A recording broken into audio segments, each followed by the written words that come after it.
You've name dropped Raheem Sterling, so there's my next question.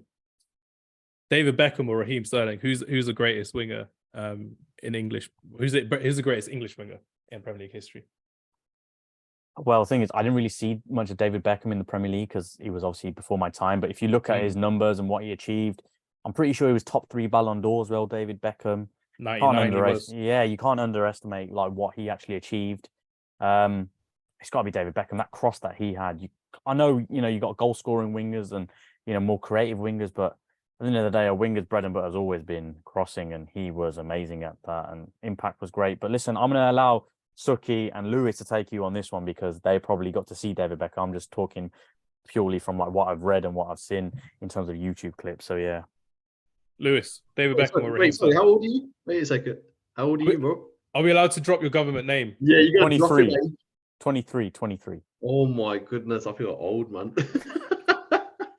Yeah, okay. I see. I was thinking, why is he saying that for? It was a bit weird. I was sure he was like back in your day to the three of us. Oh, no, I just thought of that. Like you talking about Ginola, I was like, I've only seen him on like Sky Sports when he's talking about Spurs or Newcastle.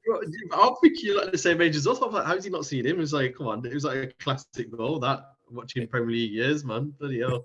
That's the only reason I know half these players as well from the back in the day. The beard is misleading for a 23-year-old. It's crazy. Yeah, I think it is. Yeah, definitely. Lewis, what are we saying? David Beckham or Raheem Sterling? Who do you think is the better winger? Yeah, fully deserves so.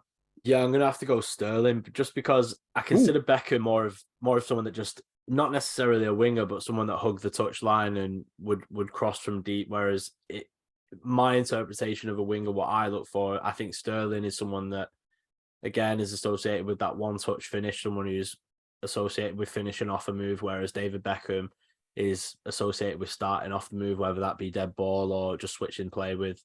Bex could finish. I'm letting you know Bex could finish. He was yeah, especially from dead ball as well. And obviously he's got the technique. And like I said, I think Beckham's the man for starting the moves and Sterling was the man for finishing off the moves and still is really. But yeah, two different players. But for what I'd need in the modern day, could Beckham really hang in the day of modern day wingers where you do really have to be quite fast in the Prem now? Who knows?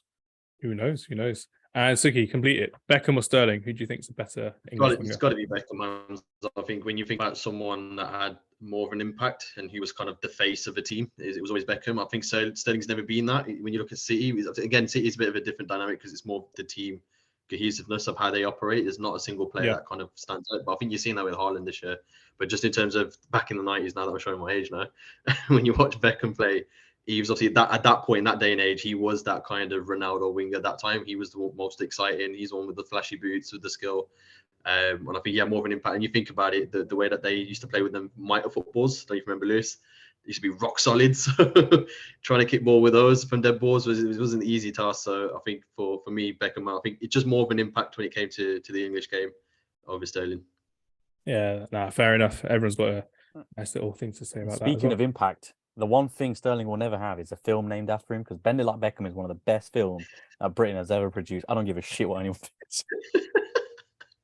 Oh my days! Last year it was the 20th anniversary of Bend It Like Beckham as well, and there was a documentary on BBC.